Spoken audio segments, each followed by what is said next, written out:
السلام علیکم۔ بغیر دودھ اور چینی کی چائے کے ساتھ رات کی باسی روٹی کو میں نے بمشکل حلق سے اتارا اور اس بد مزہ ناشتے کے دوران بیوی کی جھک جھک مسلسل میرے غصے میں اضافہ کر رہی تھی۔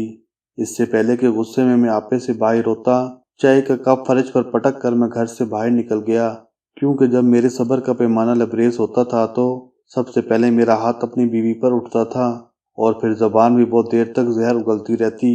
جیب میں پھوٹی کوڑی نہ ہو تو انسان کس قدر بدمزاج ہو جاتا ہے، میں اکثر یہ سوچتا رہتا۔ غصے میں پھٹی ہوئی چپل پہن کر سڑک پر نکل آیا۔ کڑوی چائے کی تلخی میں ابھی تک اپنے منہ میں محسوس کر رہا تھا۔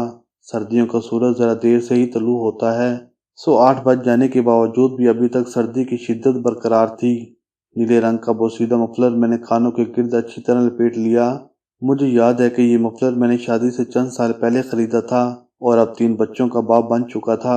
دن بدن بڑھتی مہنگائی کی وجہ سے نیا مفلر خریدنے کی خواہش آپ ہی آپ دل میں مر گئی تھی۔ رکشہ اسٹینڈ پر پہنچ کر میں نے رکشہ نکالا۔ تھوڑی دور جا کر سواریوں کی تلاش میں ادھر ادھر نظریں دوڑاتے ہوئے میں دل ہی دل میں دعا کر رہا تھا کہ یا اللہ کوئی سواری مل جائے تاکہ زیادہ خوار نہ ہونا پڑے، مگر آج کا دن ہی منحوس تھا۔ رکشے میں گیس ختم ہونے والی تھی۔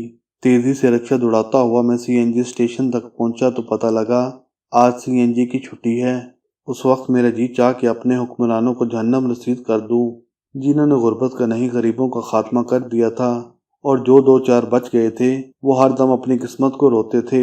جی بھر کے میں نے حکمرانوں کو کوسا اور تیزی سے رکشہ آگے بڑھا دیا۔ اب میرا رخ واپس اسٹینڈ کی طرف تھا۔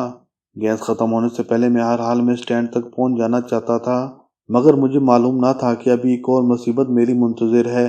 اچانک بھی سڑک پر مجھے اتنی زوردار بریک لگانی پڑی کہ رکشہ الٹتے الٹتے بچا۔ تیز رفتاری کے باعث ایک عورت رکشے کی زد میں آ کر سڑک پر اوندھی پڑی تھی۔ میں بکھلا کر رہ گیا، کیونکہ اس وقت ٹریفک نہ ہونے کے برابر تھی اور یہ نسبتاً ایک چھوٹی اور سنسان سڑک تھی۔ سردی کی شدت نے ماحول پر ایک سکوت طاری کر رکھا تھا۔ ایک لمحے کے لیے میرے دل میں خیال آیا کہ میں رفو چکر ہو جاؤں، مگر ضمیر کی ملامت پر میں فوراً رکشے سے نکلا اور بے ہوش پڑی عورت کو بمشکل سنبھال کر رکشے میں ڈالا۔ میری پریشانی میں اس وقت مزید اضافہ ہو گیا جب مجھے احساس ہوا کہ عورت امید سے ہے۔ شکل و صورت اور لباس سے وہ کسی اچھے گھرانے کی لگ رہی تھی۔ قریب ہی ایک رہائشی علاقے میں ایک بڑے پرائیویٹ ہسپتال کا بورڈ نظر آیا۔ رکشہ خود بخود رک گیا۔ گیس ختم ہو چکی تھی۔ میں نے شکر ادا کیا کہ ہسپتال تک پہنچ گیا ہوں۔ میں دوڑتا ہوا ڈاکٹر کے کمرے میں داخل ہوا۔ وہ فون پر کسی سے باتیں کر رہے تھے۔ 1 کپ چائے بھجوا دو کہہ کر انہوں نے ریسیور رکھ دیا اور ایک مریض کی فائل اٹھا لی۔ میں ڈاکٹر صاحب کی طرف دیکھتے ہوئے بولا، سڑک پار کرتی ہوئی ایک عورت میرے رکشے کی زد میں آ کر بے ہوش ہو گئی ہے، ذرا آپ جلدی سے اسے دیکھ لیں، اس کی حالت اچھی نہیں ہے۔ میں نے التجائیہ انداز میں ڈاکٹر سے کہا تھا۔ فائل سے نظریں ہٹا کر ڈاکٹر نے چشمے کی اوٹ سے مجھے بغور دیکھا۔ ڈاکٹر صاحب کی عمر تقریباً 55 سال کے قریب تھی۔ کن پٹی کے سفید بال اور پیشانی پر لکیریں اس بات کی عکاسی تھیں۔ کہاں ہے مریضہ؟ فائل بند کر کے انہوں نے ایک طرف رکھ دی۔ باہر برآمدے میں اسٹریچر پر۔ میں تیزی سے باہر کی طرف اشارہ کر کے بولا۔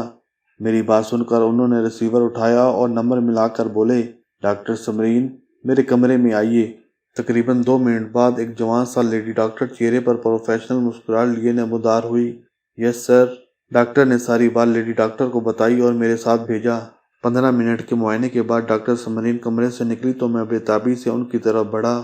وہ ٹھیک تو ہیں نا ڈاکٹر صاحبہ؟ کوئی مسئلہ تو نہیں؟ میرے سوال کو نظر انداز کرتے ہوئے وہ بولی، میرے ساتھ آئیں۔ میں ڈاکٹر سمرین کے پیچھے پیچھے ڈاکٹر صاحب کے کمرے میں داخل ہوا، جو غالباً اس ہسپتال کے مالک بھی تھے۔ ڈاکٹر سمرین نے ساری کیس ہسٹری انگریزی میں بتائی تو میرے پلے کچھ بھی نہیں پڑا۔ ساری بات سن کر ڈاکٹر صاحب بولے، ٹھیک ہے آپ جائیں، میں کچھ دیر بعد آپ کو بلاتا ہوں۔ Okay sir. یہ کہہ کر وہ کمرے سے باہر نکل گئی۔ اب میری سوالیہ نظریں ڈاکٹر صاحب کے چہرے پر جمی تھیں۔ دیکھو میاں، مریضہ کی حالت اچھی نہیں ہے، کیونکہ مسئلہ یہ ہے کہ وہ امید سے ہے۔ ہمیں فوراً آپریشن کرنا ہوگا، ورنہ مریضہ کی جان کو خطرہ ہے۔ ڈاکٹر صاحب کی باتیں سن کر پریشانی سے میری پیشانی کے بلوں میں مزید اضافہ ہو گیا۔ آپ جلد از جلد فیس باہر ریسیپشن پر جمع کروا دیں تاکہ آپریشن کیا جا سکے۔ فیس کی تفصیلات آپ کو باہر مس عالیہ بتا دیں گی۔ اب آپ جا سکتے ہیں، بس دیر نہ کیجیے۔ مجھے بات کرنے کا موقع دیے بغیر ڈاکٹر صاحب نے دو ٹوک انداز میں کہا اور میز کی دراز کھول کر کچھ تلاش کرنے لگے۔